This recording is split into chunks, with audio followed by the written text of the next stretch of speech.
하나님 아버지,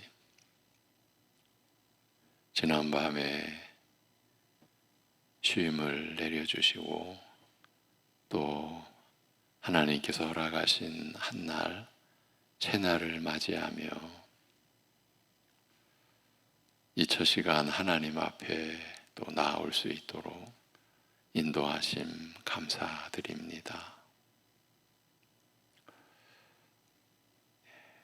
하나님의 은혜를 날이 갈수록 저희가 말씀을 따라 더 깊이 풍성히 알게 하여 주옵시고, 우리가 우리 뜻대로 살아온 지난날에 하나님 앞에서의 죄됨과 그 불법됨과 불의함을 깨달을수록 주님 앞에 더 우리 자신을 내려놓고 주님을 의지하며, 그래서 주님의 인도하심을 간절히 구하는 그러한 믿음의 심령을 우리에게 내려 주옵시며, 오늘도 하나님의 그 뜻이 우리 안에서 이루어지는 그 삶을 우리가 경험하고, 그래서 우리의 그 삶을 통해 하나님 앞에 감사함으로 나아갈 수 있게 하여 주시옵소서.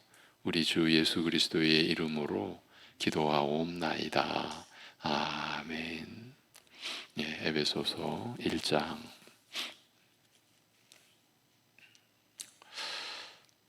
11절 12절. 에베소서 1장 11절 12절 보시겠습니다.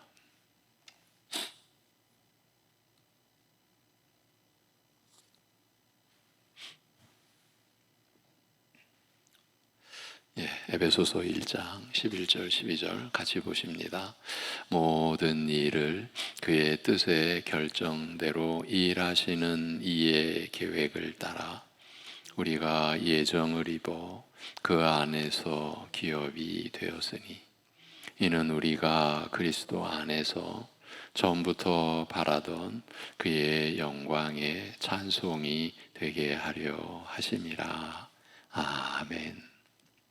이 본문으로 먼저 기업이 되었으니라고 한 말씀이 우리가 하나님의 상속자가 되었다는 내용임을 살폈습니다.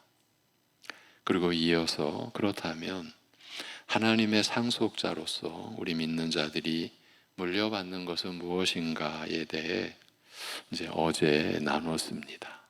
크게 보면 천국 곧 영원한 하나님 나라를 물려받는 것이다.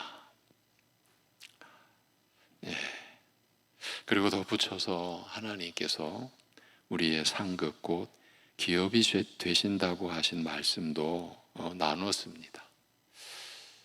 참 우리로서는 감당기 어려운 큰 약속의 말씀이요, 그렇게 하나님의 은혜를 우리 믿는 자들이 받고 있음을 확인했습니다. 이제 생각해 볼 것은, 우리가 하나님의 상속자가 된 것은 하나님의 뜻에 의한 것이라는 사실입니다. 전적인 하나님의 뜻이죠.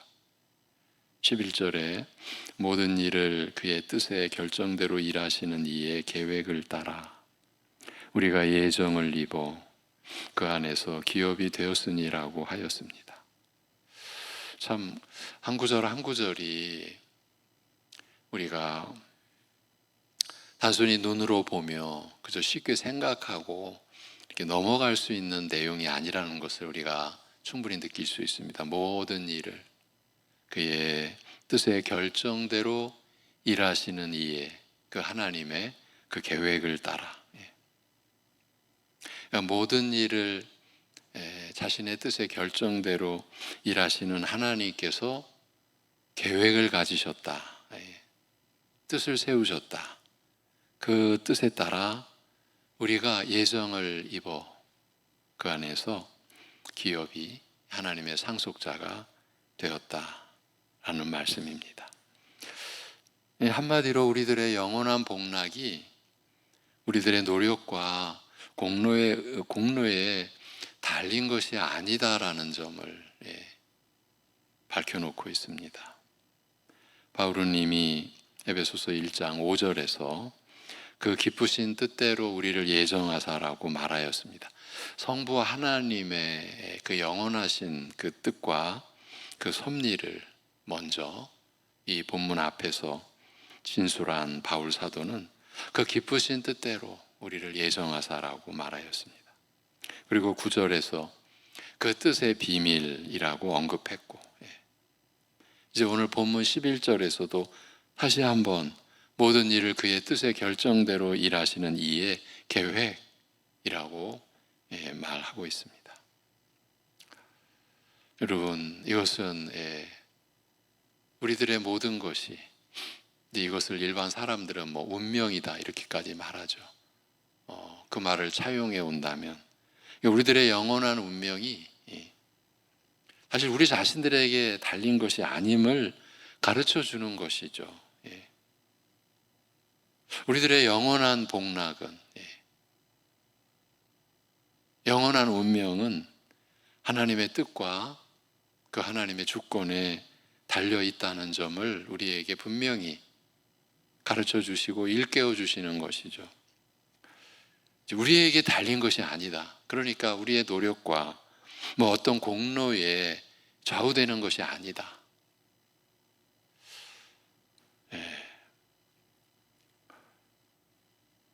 이 대목에서 우리는 또 어쩔 수 없이 확인하고 갈 수밖에 없는 내용이 있습니다. 사람들이 싫어하는 내용이라는 거죠. 이러한 말씀을 사람들은 하나님의 이 주권이라는 말을 싫어합니다. 교회 안에서 이런 일이 일어난다라는 것이 사실은 얼마나 심각한 일인지. 그래서 교회 안에서 신학이 나뉘어지는 거죠. 교리가 나뉘어지는 거죠. 여러분 어떠십니까? 우리는 그냥 말씀 안에 있지. 그건 당연한 우리의 믿음이고 고백입니다. 그러나 현실은 그 말씀 안에 있다라는 것이 인간들의 연약함으로 인해서 그 말씀을 받는 신학이 다르다라는 거죠.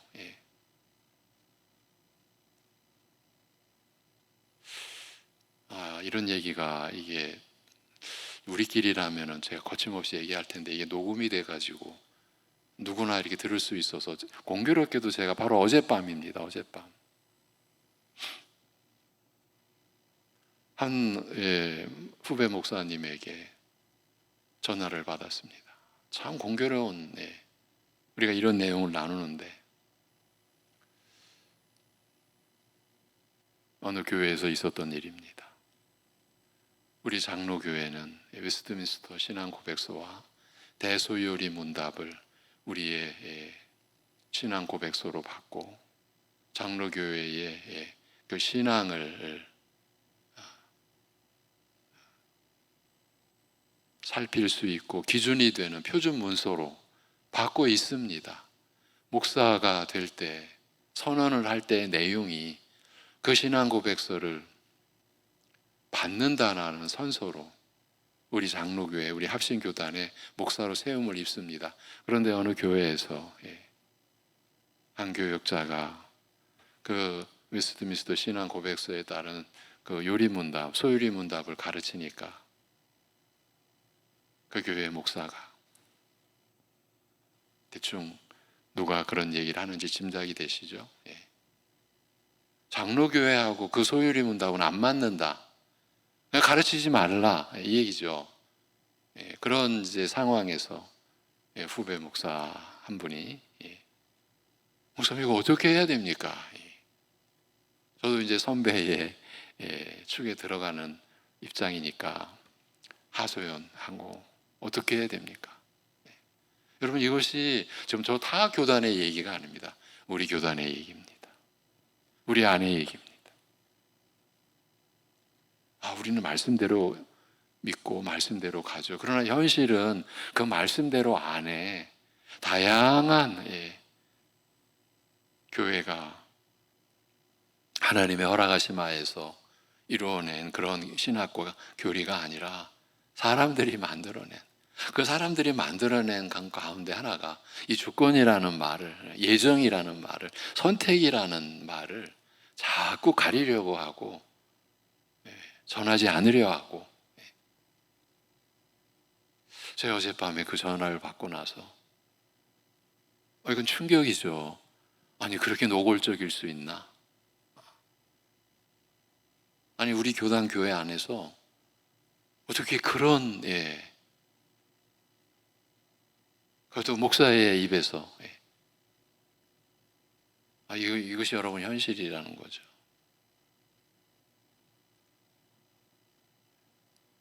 사람들은 하나님의 주권이라는 말을 싫어합니다. 그러니까 하나님을 싫어하는 거죠. 그렇게 볼 수밖에 없는 거죠. 하나님께서 누구는 선택하시고 누구는 선택하지 않으신다고 말하면 일반 우리 불신자들도 화를 냅니다. 하나님께서 사람들을 지옥에 던져 넣을 수 있는 권세가 있다고 말하면 사람들은 그것을 싫어합니다.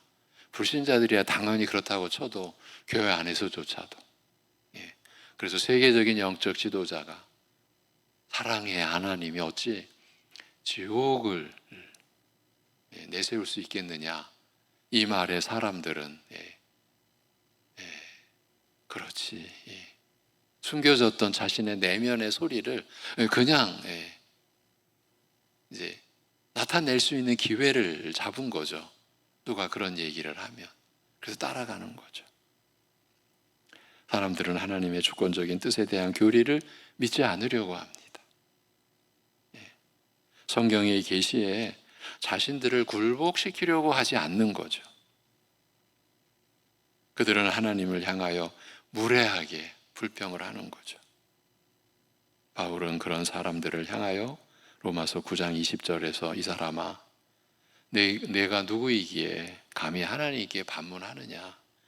지음을 받은 물건이 지은 이에게 어찌 나를 이같이 만들었느냐 말하겠느냐라고 진술하고 있습니다. 사람들은 자신들이 지음을 받은 연약한 피조물에 지나지 않는다는 사실을 모르는 거죠. 말을 해줘도 부인하는 것이죠. 여러분, 로마서 9장에서 바울이 이런 얘기를 하는 그 배경이 뭡니까? 자기 동족 이스라엘이 믿음에서 추락했잖아요. 떨어졌잖아요. 그래서 오죽하면은 내가 그리스도에게서 끊어질지라도, 얼마나 무서운 표현입니까? 내가 그리스도에게서 떨어질지라도, 끊어질지라도 내 동족 이스라엘이 그리스도를 믿는 믿음 안으로 들어오기를, 그러한 간절한 심령으로, 그 애타는 심령으로 진술해 간 것이 로마서 9장 아닙니까? 거기서 이 세상의 모든 새로운 피조물된 구원의 은혜를 입은 사람들은 하나님의 선택 안에서 그 선택의 예정을 입어 은혜를 입은 것이다. 이렇게 말씀하고 있습니다. 하나님은 만물에 대한 주권적인 뜻을 가지고 계셔요. 이 사실에 대하여 성경은 많은 증거를 제시하고 또 직접적으로 언급합니다. 우리들은 구원 계획이 처음부터 끝까지 하나님의 뜻에 의한 것임을 놓쳐서는 안 됩니다. 잊지 말아야 됩니다. 성경 전체의 시작이 창세기 아닙니까? 창세기는 아브라함을 선택하시는 것으로 이 세상에 하나님의 뜻을 분명히 나타내셨습니다. 그래서 일반적으로 시작의 책 창세기, 그 창세기는 또 하나의 절대적인 별칭을 갖고 있죠. 선택의 책인 거예요. 아브라함, 이삭, 야곱으로 이어지는. 우리가 받은 이 구원의 은혜는 처음부터 끝까지 하나님의 뜻에 의한 것이죠. 죄인된 우리로서는, 죄와 허물로 이미 죽어있는 우리로서는 하나님과 영적으로 완전히 단절되어 있었고, 우리 스스로서는 회복할 수 없는 그런 관계 속에 놓여진 우리로서는 하나님을 알 수도 찾을 수도 없는 그런 속에서 우리를 향한 하나님의 구원의 계획은, 그러니까 처음부터 끝까지 하나님이 이루어 가시는 거죠. 모든 것이 다 하나님의 뜻에서 시작되었고 비롯된 거죠. 하나님은 다른 사람들의 다른 어떤 피조물들의 도움이나 조언이 필요로 하지 않습니다. 이사야 40장 13, 14절에 누가 여호와의 영을 지도하였으며 그의 모사가 되어 그를 가르쳤으랴. 그가 누구와 더불어 의논하였으며 누가 그를 교훈하였으며 그에게 정의의 길로 가르쳤으며 지식을 가르쳤으며 통달의 도를 주었느냐라고 하였습니다. 아무도 하나님을 가르치거나 지도할 수 없습니다. 하나님은 온전한 지혜의 신이십니다. 하나님은 스스로 계획하시고 판단하시고 결정하십니다. 하나님은 모든 것을 마음에 원하시는 대로 행하십니다. 신구약 성경을 보면 하나님께서 어떻게 자신의 뜻대로 구원의 역사를 이루어 오셨는지를 말씀해 주고 계시는 거죠. 우리는 신구약 성경을 통해 그 사실을 알 수 있습니다. 그리스도 안에서 만물을 재통일시키시는 것도 바로 이 에베소서의 계시의 말씀 아닙니까? 그것도 하나님께서 마음에 원하시는 대로 계획하신 것이죠. 그리고 하나님께서는 그것을 계시로 알려주시기를 기뻐하셨습니다. 창세전에 하나님께서 우리들을 다 선택하신 것도, 그리고 우리들이 예정을 잊게 된 것도 이 모두 하나님의 뜻에 의한 것이죠. 바울은 우리를 위하여 행하신 그리스도의 구속 사역을 이렇게 진술한 후에 이제 12절에 와서 다음과 같이 끝을 맺습니다. 이는 우리가 그리스도 안에서 전부터 바라던 그의 영광의 찬송이 되게 하려 하심이라. 성부 하나님의 그 영원하신 경륜에 관하여 진술한 그 마지막 절에 우리로 하여금 그의 영광을 찬송하게 하려 하심이라. 이제 오늘 본문 뒤에 성령 하나님의 사역에 대한 그 진술 끝에도 그 영광을 찬송하게 하려 하심이라. 그런데 오늘 본문에서는 그리스도의 구속에 관한 이 진술을 한 이 마무리는 그의 영광을 찬송하게 하려 하심이라는 것보다 더 아예 그의 영광에 찬송이 되게 하려 하심이라. 우리 믿는 자 우리가 그의 영광에 찬송이 되는 것이죠. 우리 존재 자체가, 우리의 삶이. 이번 주 돌아오는 주일 저녁 예배가 찬양부 헌신 예배입니다. 그때 들려드릴 내용입니다. 우리의 삶이 찬송이 되기를 하나님은 뜻하시고 바라시는 것이죠. 여러분의 삶 자체가 찬송이 되게 하시는 것이죠. 그리스도께서 우리의 구원을 위하여 행하신 일을 보면서 우리는 무엇을 해야 하는가? 바로 이 질문에 대한 답이 12절인 거죠. 마음의 원대로 역사하시는 하나님의 뜻에 의하여 우리들이 예정함을 받았고, 또한 우리들이 그리스도 안에서 기업이 되어서 천국을 유업으로 받을 수 있게 되었습니다. 이제 그렇다면 그 은혜를 입은 우리들이 해야 할 일이 무엇이겠습니까? 그것은 바로 영광의 찬송입니다. 영광을 찬송하는 것이요, 우리 자체가 그 영광의 찬송이 되는 것. 우리들이 해야 할 일은 이 감사한 마음을 가지고 하나님을 찬송하는 것입니다. 우리가 숱하게 경험해 온 것이죠. 헤매다가, 우리가 믿음 안에서도 헤매다가 또 하나님의 은혜로 어떤 계기가 있어 또 말씀을 통해 예배를 드리면서 하나님의 은혜를 받을 때 우리가 또 깨닫게 되는 거, 이렇게까지 표현해 볼까요? 소스라치게 놀라는 거죠. 자기 자신에 대해서. 뭘 놀랍니까? 아, 내가 감사함을 잊고 있었구나. 우리가 숱하게 경험해온 바죠. 내가 감사를 잃었었구나.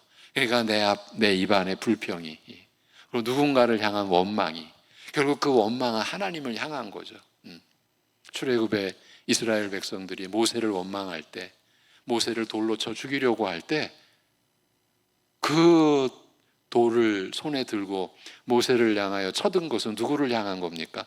하나님을 향한 것 아닙니까? 우리의 삶이 그러한 모습을 반영하죠. 몰라, 우리는 모르고 불평하고 원망하고 그러다가 하나님의 은혜가 임했을 때 우리가 소스라치게 놀라죠. 그리고 하나님 앞에 더 엎드리는 거죠. 그 놀랍게도 그러한 순간 우리의 마음이 세상 말로 참 우리가 하나님의 은혜를 입을 때에 우리 안에서 일어나는 그 영적 정서라고 해야 될까요?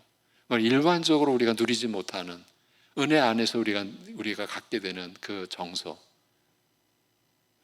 우리가 그동안 그 안에서 헤매고 짓눌려 왔던 것들이 일시에 이렇게 거두어지는 그 가운데서 하나님을 또 새롭게 우리가 뵙고 만나는 거죠. 그때 우리 마음에 차오르는 우리의 모든 짐이 벗겨진 그 은혜를 우리가 경험해 왔죠. 또 그러다가 어느 순간 우리는 또 그 은혜의 옷을 또 다 벗어버린 채 우리 자신이 우리의 삶을 어떻게든 또 단장해 보려고 그 모든 것이 또 죄악과 어우러지는 것을 우리가 또 모르고 우리의 삶이 그랬죠. 여러분, 천국을 상속받을 성도들은 온 마음으로 하나님을 찬송하는 삶을 사는 것입니다. 천국의 상속자들이 어찌 찬송하지 않을 수 있겠습니까? 요한계시록 7장 9절 이하에 보면 천국에 입성한 자들이 모두 기쁨으로 하나님을 찬송하고 있는 모습이 묘사됩니다.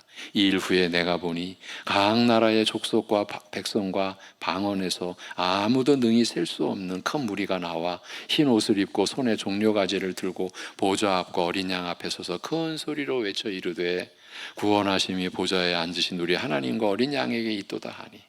구원하심이 찬송의 목적과 내용이 우리가 받은 구원의 은혜로 모아지는 것이 여기서도 우리에게 드러나죠. 우리가 하나님의 택하심을 입어 죄사함을 입고 거듭나 하나님의 자녀가 되는 이 신분에 이르는 이 모든 것이 구원의 은혜 아닙니까? 그 구원하심이 보좌에 앉으신 우리 하나님과 우리 어린 양에게 있도다 하니 모든 천사가 보좌와 장로들과 내 생물의 주위에 서 있다가 보좌 앞에 엎드려 얼굴을 대고 하나님께 경배하여 이르되 아멘. 찬송과 영광과 지혜와 감사와 존귀와 권능과 힘이 우리 하나님께 세세토록 있을지어다. 아멘 하더라. 여러분, 그 찬송과 영광과 지혜와 감사와 존귀와 권능과 힘 모두 우리 하나님께 속한 것이죠. 그것이 우리에게 이룬 것이 뭡니까?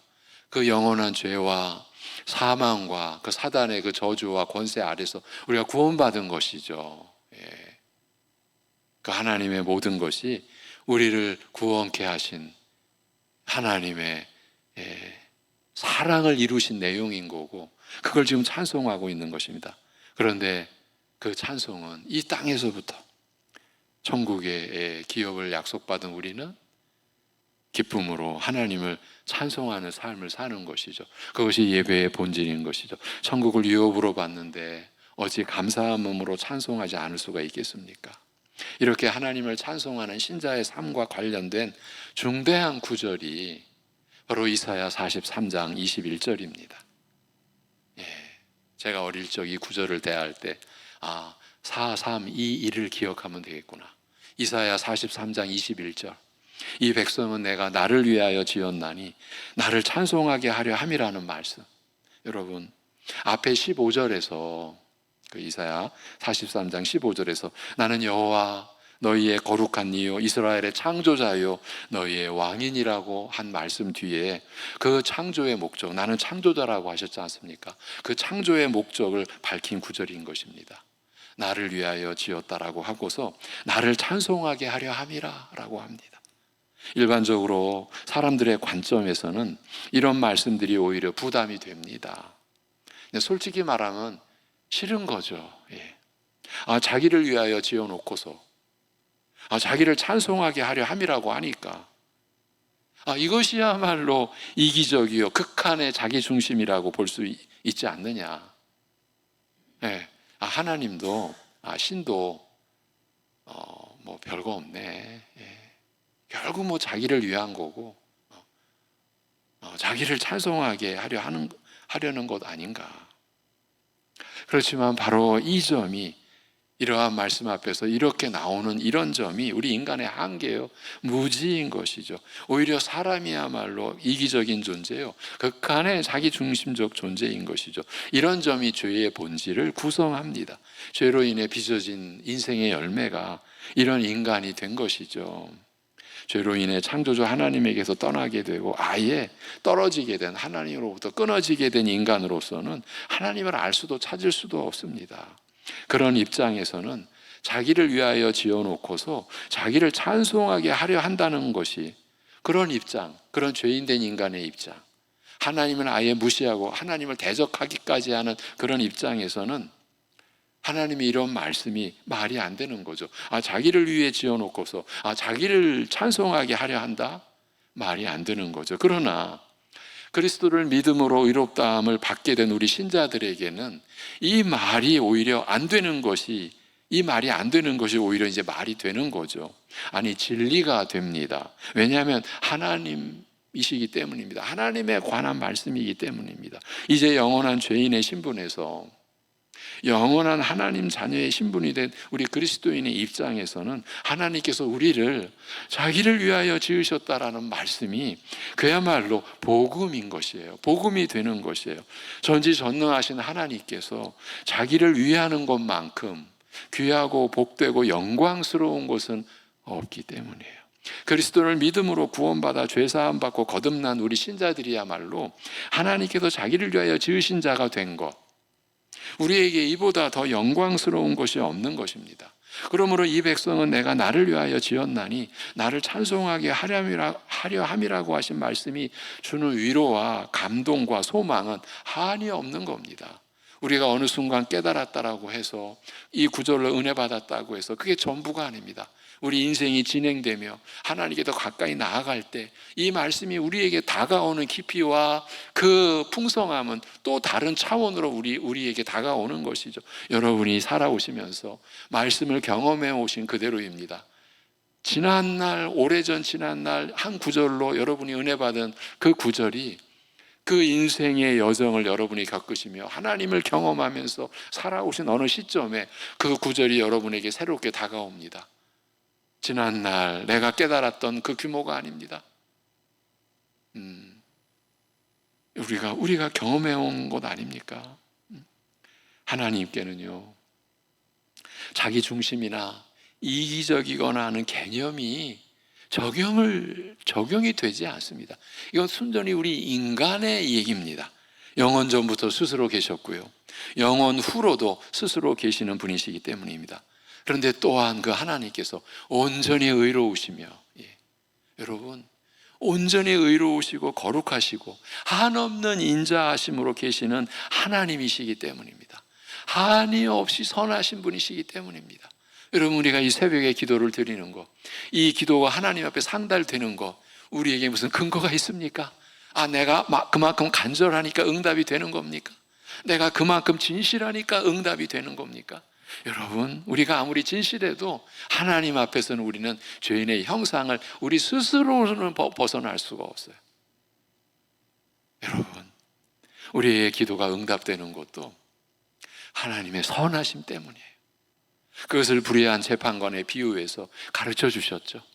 그러니까 우리의 무지는 그 불의한 재판관의 비유에서도, 불의한 재판관 앞에서도 그 불쌍한 과부가 매달리고 또 매달리니까 들어주지 않았냐? 여러분, 그 불의한 재판관이 과부의 형편을 살펴서 들어준 겁니까?